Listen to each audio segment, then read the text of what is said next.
ایک شخص بہت بڑے مالدار شخص کے دروازے پر گیا، گاؤں سے آیا اور اپنے دوست کو کہا، اس دوست نے یہ واقعہ بیان کیا کہ میں نے یہ اپنی آنکھوں سے دیکھا۔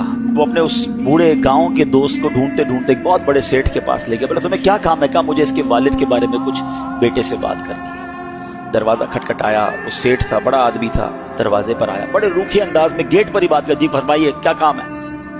کہا بیٹا میں آپ کے والد کے گاؤں سے آیا ہوں اور میں آپ سے آپ کے والد کے بارے میں کچھ بات کرنا چاہتا ہوں۔ کہا ٹھیک ہے آئیے۔ بولا گھر میں نہیں لے گیا، گھر کے باہر ہی لان میں 2-3 کرسیاں لگی تھی، وہیں بٹھایا۔ کہا جلدی جلدی بتائیے کیا کام ہے؟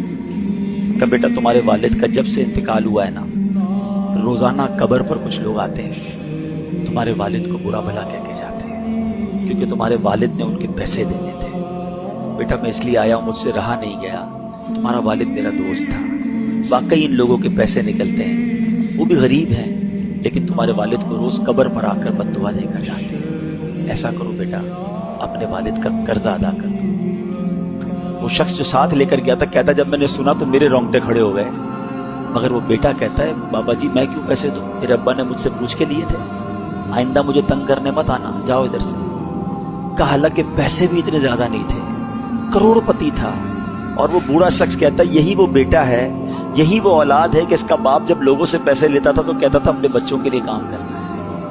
جن بچوں کے لیے اس باپ نے دوسروں سے قرض لیا، وہ اولاد اب اپنے والد کا قرض لوٹانے کے لیے تیار نہیں ہے۔ یہ کیسی اولاد ہے؟ یہ ہے آج کل کے ماحول کا المیہ کہ اولاد ماں باپ کی خیر خواہ نہ رہی، اور یہ وجہ دین سے دوری ہی تو ہے۔ میں تو دیکھیں آپ کو شروع سے دین بتا رہا ہوں، اللہ رسول کی باتیں سنا رہا ہوں، حدیثیں سنا رہا ہوں، قرآن کی آیتیں بتا رہا ہوں کہ شریعت یہ کہتی ہے ماں باپ کا قرض ادا کرنا یہ اولاد پر حق ہے، اگر اس کے پاس ہے، نہیں ہے تو الگ بات ہے، اگر ہیں اور ماں باپ پر قرض ہے تو ادا کرے۔